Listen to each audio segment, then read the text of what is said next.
Capítulo 17. O poder de orar e jejuar. Desenvolvendo a fé do tamanho de um grão de mostarda. Mas esta casta não se expele senão por meio de oração e jejum. Mateus 17, 21. O Vietnã é um país dominado por comunistas, no qual perseguição e assédio costumam assolar aqueles que tentam compartilhar o Evangelho. No entanto, os adventistas daquele lugar estão aprendendo que Deus é capaz de fazer aquilo que os seres humanos não conseguem, sobretudo quando seu povo se une em jejum e oração. Minha amiga Julia O'Carey, diretora dos ASAP Ministries, compartilhou recentemente este testemunho extraordinário comigo. Em uma cidade vietnamita de quase 4 milhões de habitantes, o pastor de uma igreja que se reunia em casa e alguns de seus membros estavam ansiosos por alcançar as pessoas de sua cidade para Deus. Por sentir essa responsabilidade, eles começaram a entregar DVDs evangelísticos e outros materiais, mas alcançaram poucos resultados e, muitas vezes, sofriam assédio e horas de interrogatório torturante da polícia por causa de seus esforços. Sem saber ao certo o que fazer em seguida e desesperado para ver Deus agir, o pastor pediu aos membros da igreja que se comprometessem com 30 dias de oração unida e jejum. Eles concordaram. Então, jejuando 3 vezes por semana, eles começaram o desafio de 30 dias de oração. Oravam por horas todos os dias, às vezes a sós e muitas vezes juntos. Gastavam tempo libertando-se de males e confessando seus pecados, orando para que Deus lhes desse vitória. Pouco depois do fim dos 30 dias, alguém bateu à porta da casa do pastor. Ao abrir, ele instantaneamente reconheceu o rosto de um famoso ex-comandante do Viet Cong, que havia se transformado em líder da máfia na cidade. Esse homem era conhecido pelas atividades ilegais que praticava, por lidar com tráfico de drogas, casas de jogos de azar e bordéis. O pastor não sabia ao certo o que esperar, quando o homem lhe mostrou um dos DVDs evangelísticos. Com algum temor, mas cheio de poder proveniente do amor a Deus, o pastor convidou o homem a entrar em sua casa. Eles começaram a estudar a Bíblia juntos, todos os dias da semana, até aquele mafioso aceitar a Cristo como seu salvador pessoal. A transformação na vida dele foi impressionante. Ele imediatamente começou a agir para dissolver sua organização mafiosa e fechou todos os negócios que não honravam a Deus. Todos notaram a mudança drástica e começaram a fazer perguntas. Em resultado de seu testemunho, 40 de seus homens, bem como a família de cada um deles, logo seguiram o exemplo do chefão e aceitaram a Jesus. Ele estava feliz, mas não se contentou em compartilhar a mensagem apenas com seus homens. Tinha objetivos grandiosos e queria alcançar a cidade inteira para Deus. Certo dia, depois de muita oração, o Senhor deu a esse ex-líder da máfia a ideia de organizar uma celebração do cristianismo.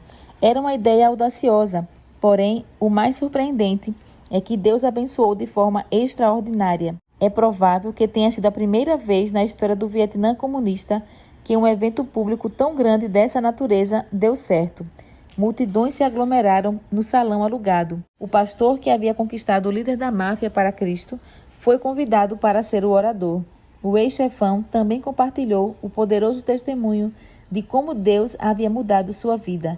Em consequência, mais pessoas se juntaram à igreja. Com isso, mais igrejas nos lares foram fundadas na cidade.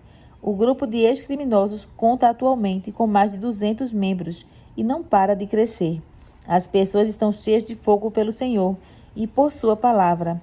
Mais de 90 mil DVDs já foram espalhados entre os habitantes da cidade. Muitos estão ouvindo a mensagem do Evangelho Eterno pela primeira vez e se preparando para o breve retorno de Jesus Cristo. Será que esse milagre teria acontecido se o pastor e seus membros não tivessem se mostrado dispostos a jejuar e se unirem em oração, deixando de lado suas diferenças enquanto clamavam a Deus para que interviesse em sua cidade? Imagine o que pode acontecer em nossa vida e em nosso ministério se seguirmos esse exemplo e transformarmos a oração unida, fervorosa e o jejum em pré-requisito para nossas campanhas missionárias e iniciativas no ministério.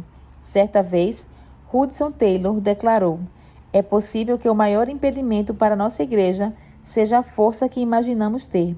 Ao jejuar, aprendemos como somos criaturas pobres e frágeis, dependentes de um prato de comida para o pouco de força sobre o qual tão avidamente nos apoiamos, desenvolvendo a fé do tamanho de um grão de mostarda. Em Mateus 17, encontramos os discípulos em um grande dilema. Embora tivessem logrado êxito em realizar muitos milagres, quando tentaram libertar um jovem possuído pelo demônio, não tiveram poder. Jesus, por sua vez, apenas repreendeu o demônio. Ele foi embora e o menino foi curado. Mais tarde, os discípulos procuraram Cristo, em particular. Por que motivo não podemos nós expulsá-lo? Mateus 17, 19. Perguntaram. Jesus lhes respondeu: por causa da pequenez da vossa fé, pois em verdade vos digo que se tiverdes fé, como um grão de mostarda, direis a este monte: passa daqui para acolá, e ele passará. Nada vos será impossível. Verso 20. Se bem que o grão de mostarda seja tão pequeno, encerra aquele mesmo misterioso princípio vital que produz o crescimento na mais altaneira árvore. Ao lançar-se na terra, a semente da mostarda, o minúsculo germe aproveita todo o elemento provido por Deus para a sua nutrição e desenvolve-se rapidamente num crescimento vigoroso. Se tendes fé como esta, havereis de lançar mão da palavra de Deus e de todos os meios eficazes por ele designados. Assim se robustecerá a vossa fé, trazendo em vosso auxílio o poder do céu. Os obstáculos amontoados por Satanás através de nosso caminho, conquanto pareçam intransponíveis como as montanhas eternas, desaparecerão em face da exigência da fé. Nada vos será impossível. Mateus 17, 20. Continuando no versículo 21 de Mateus 17, vemos que Jesus não havia terminado de repreender os discípulos. É desse tipo de fé que vocês necessitam, falou. Contudo, a fé que expulsa demônios, os problemas mais difíceis, só vem por meio de jejum e oração. Está claro que vocês não têm jejuado e orado. O chamado ao jejum bíblico. O jejum não é um tema popular de pregação atualmente e, com frequência, é negligenciado nas disciplinas espirituais que procuramos desenvolver. Entretanto, jejuar é uma parte muito importante da oração eficaz. Em Mateus 6,16, Jesus fez essa declaração aos discípulos: quando jejuardes, não vos mostreis contristados como os hipócritas. Os hipócritas se destacavam por jejuns longos e rigorosos, mas, em vez de mudar o coração e o estilo de vida para promover o evangelho, ver Isaías 58, o jejum que faziam não passava de um ato exterior para exibir sua piedade.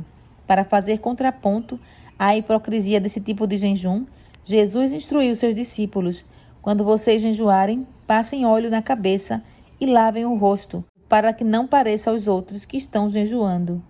É importante observar que, ao falar de jejum com seus discípulos, Cristo não questionou se eles jejuavam, mas orientou para quando fossem jejuar. Nas Escrituras, o jejum é dado como certo. Todos os principais personagens da Bíblia jejuavam. Naquele momento, Jesus estava jejuando, pois havia prometido que não comeria mais do fruto da vide até que todos estivessem juntos no céu. Mateus 26, 29. Existem muitos conceitos errôneos sobre o jejum. Jejuar não tem que ver apenas com se abster de alimentos por determinado período. Isso se chama regime. Nem é uma prática destinada apenas a fanáticos religiosos que tentam dar um jeito de ganhar o favor divino. Não é apenas para o pastor atrás do púlpito ou para o monge solitário em algum monastério.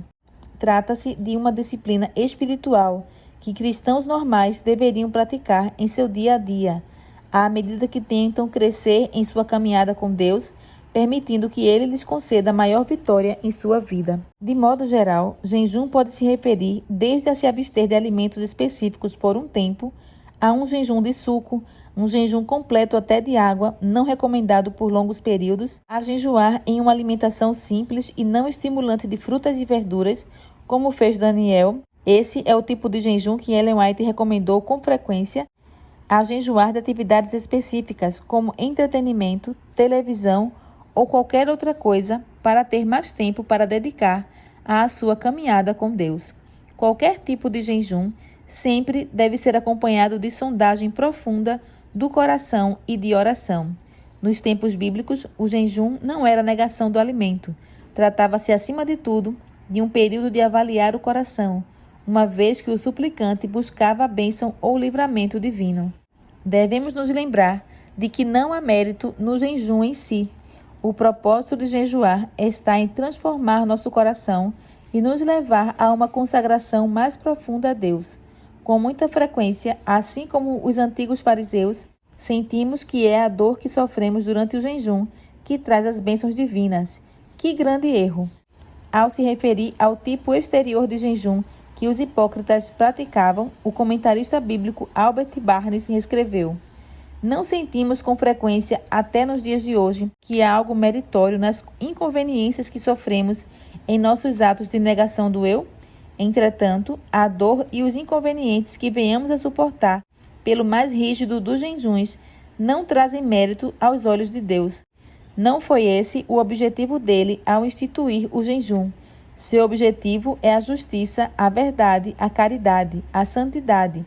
Vê Isaías 58, 6 e 7. E ele só considera que o ato de jejuar tem valor quando funciona como meio de nos levar a refletir em nossas falhas, para consertar o que for necessário em nossa vida. Devemos nos lembrar de que jejuar não é uma poção mágica, nem nenhuma outra disciplina espiritual que pratiquemos. Não dá para merecer as bênçãos divinas ou respostas em oração, assim como é impossível merecer a própria salvação. O jejum não é substituto da obediência ou da entrega pessoal.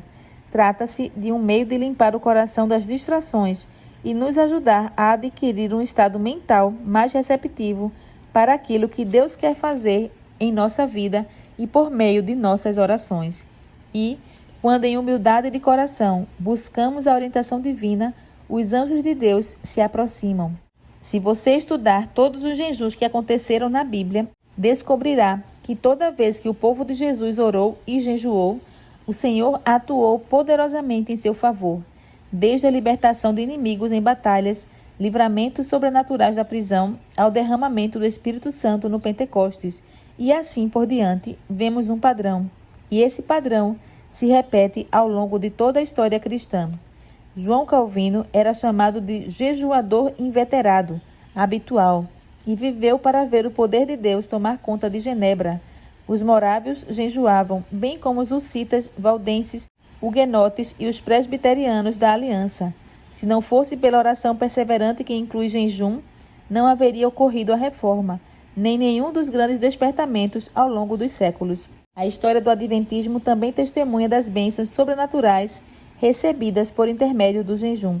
Na primavera de 1865, a Comissão Diretiva de Associação Geral separou dias específicos para jejum e oração. Nesses períodos, os membros da igreja tiveram a oportunidade de sondar o próprio coração. Alguns comiam com simplicidade e outros se abstinham por completo do alimento, de acordo com sua condição de saúde. Em resultado, Tiago White, editor da revista Heaven and Herald, escreveu que muitas orações foram atendidas e que ele nunca vira tamanha intensidade e sentimento, nem tempos melhores em Battle Creek ou em todo o campo mundial. Os adventistas também dedicaram dias específicos em 1865 para jejuar e orar, a fim de que a guerra civil chegasse ao fim. Pouco tempo depois desse período coletivo de jejum e oração, a guerra civil terminou. Ellen White elencou diversos motivos explicando por que e quando devemos pensar em jejuar. Analise os seguintes. Devemos jejuar ao buscar verdades essenciais para que nosso entendimento seja claro. Devemos jejuar ao pedir a sabedoria celestial que Deus prometeu. Devemos jejuar ao buscar direcionamento divino quando estivermos traçando planos importantes. Devemos jejuar ao dedicar nossos talentos para o serviço de Deus. Devemos jejuar ao pedir ajuda divina em uma crise. Devemos jejuar ao lutar contra a opressão demoníaca. Devemos jejuar ao pedir a Deus mais trabalhadores para a sua ceifa. Devemos jejuar em prol da união entre os membros da igreja. Devemos jejuar ao buscar purificação do coração e renovação espiritual. Devemos jejuar ao buscar vencer tentações espirituais. Devemos jejuar ao tentar desenvolver o gosto por comidas simples. Devemos jejuar ao buscar dominar uma doença. Jejum por 1 ou 2 refeições. Além do jejum, quando surgem problemas ou questões específicas, penso que é também um jejum prévio que devemos considerar. Foi isso que Cristo fez no deserto por 40 dias, antes de começar seu ministério. É isso que devemos fazer antes de tomar grandes decisões ou antes de seguir adiante em nosso trabalho. Os discípulos não conseguiram expulsar o demônio de Mateus 17, porque não estavam espiritualmente preparados. Às vezes, quando surgem emergências, é tarde demais para começar a jejuar. Não há tempo. É preciso ajuda imediata. Se já não separamos tempo para jejuar em busca da bênção e forças divinas, é provável que não estejamos preparados para lutar quando Deus mais precisar de nós no campo de batalha. Oração e jejum devem andar de mãos dadas. A oração é o meio pelo qual nos apegamos às coisas invisíveis de Deus, ao passo que o jejum significa soltar e lançar fora as coisas visíveis das quais tendemos a depender. Em última instância, o objetivo do verdadeiro jejum deve ser o cumprimento de Isaías 58. É esse tipo de jejum que Deus nos chama. O verdadeiro jejum não é um serviço meramente formal. A Escritura descreve o jejum preferido por Deus, que soltes as ligaduras da impiedade, que desfaças as ataduras do jugo, que deixes livre os quebrantados ou oprimidos, e despedaces todo o jugo. E se abrires a tua mão ao faminto e fartares a alma aflita. Isaías 58, 6, 10. Aí se expõe o próprio espírito e caráter da obra de Cristo. Toda a sua vida foi um sacrifício pela salvação do mundo, quer jejuando no deserto da tentação, quer comendo com publicanos no banquete de Mateus. Estava dando a vida pela redenção dos perdidos. Não em ociosas lamentações, em simples humilhação do corpo e multidão de sacrifícios, está o verdadeiro espírito de devoção, mas revela-se na entrega do próprio eu em voluntário serviço para Deus e o homem. A fim de reunir mais inspiração em relação ao jejum, recomendo o livro Jejum segundo Daniel, um modelo para seu crescimento espiritual, de Elmer L. Towns. Mais uma vez, porém, lembre-se de que jejum por orações mais eficazes e vitória espiritual não está ligado a dominar o método, mas a ter uma mudança no coração. Somente quando ouvirmos o chamado do Espírito Santo e permitirmos que ele nos conduza a uma entrega profunda, nosso jejum será verdadeiramente eficaz. Louve a Deus antes de receber as bênçãos. Há alguns verões, tivemos uma seca grave aqui nos Montes Ozark, onde vivo. Foi uma das piores na história da região. Dava a impressão de que, apesar de nossas orações pedindo chuva, ao longo de semanas e meses, nada adiantava. Era como se todas as árvores fossem morrer e se desintegrar. Foi um período difícil, especialmente para minha mãe e outras pessoas que amam cuidar de plantas. Certo dia, durante o período de oração unida da nossa família, Daniel, meu sobrinho adotivo de 8 anos de idade, orou: Obrigado, Deus, por toda a chuva que o Senhor está armazenando no céu para derramar sobre nós.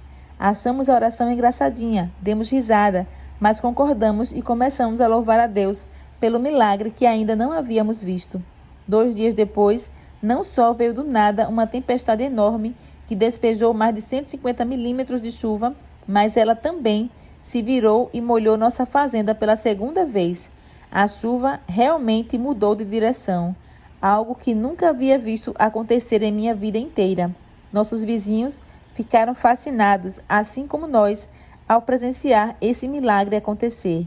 Os céticos podem discordar, mas eu creio que Deus atuou de maneira tão extraordinária naquele dia por causa da oração de louvor do nosso pequeno Daniel. Só consigo imaginar o Senhor sorrindo. É esse tipo de fé que estou procurando. Não dá para resistir a uma oração como essa. Temos que bater nas janelas do céu com a audácia santa de quem não desiste. Humilhemos nosso coração perante Deus com jejum e oração. Lutemos até o dia raiar, ousando pedir mais. Por fim, louvemos a Deus antes mesmo de ver a bênção que desejamos. Se persistirmos, receberemos mais, muito além de nossos pedidos, e testemunharemos uma chuva de bênçãos.